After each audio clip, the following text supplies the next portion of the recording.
Hey folks, this is G. Hope all of you are doing well.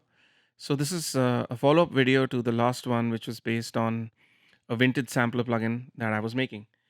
In the last episode, you saw the current status of the plugin, which was basically based on sample division, and it had a Moog filter and it had a drive. So we've updated that. I got a lot of user feedback where they wanted to see all the sampling frequencies. Like for example, the S900 can do I think 3000 hertz to about 16,000 hertz, 16K, and it can go all the way in between. So instead of using the divider, then I went back and I made an interpolation system which can now do the whole thing. So you can actually go in between anywhere, but it goes straight up to 96K. So if you're using your DAW in 96K, you can use the sample engine to go anywhere from 96K right down to 2 kilohertz. So pretty much design your own sampler.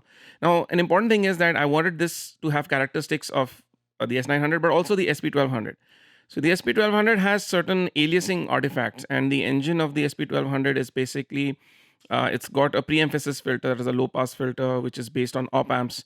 So I obviously, went after that and I modeled that. The ring sound you hear in the SP1200, that is because of that aliasing, which is a desired sound. So I went ahead and I created a frequency shifting system where also in the SP1200, like if you sample something and then you pitch it down, you will hear more aliasing artifact because basically the sample is then going to play slower.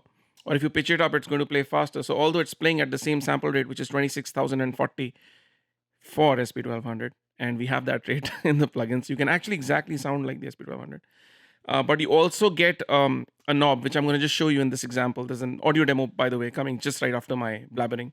And in that, you can see how you can actually dial in that ringing sound as much as you want, or exactly how you want it to sound. That, which is very typical in terms of the character of the SP1200. So we wanted that, right? And then I have a drive. So this drive is basically like when you drive hard the input of the SP1200, the sound becomes punchy and the attack comes out, and it's like really, really very rich.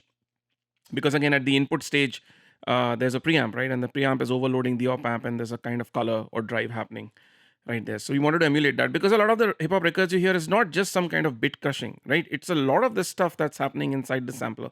That's why people are shelling out 5,000, 6,000, 7,000, sometimes $8,000 for the SP1200 for that hip hop crunchy, grainy, sound.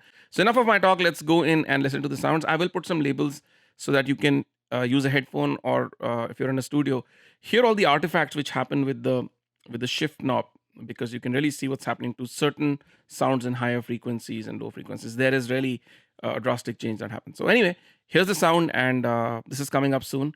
We'll talk later. Bye.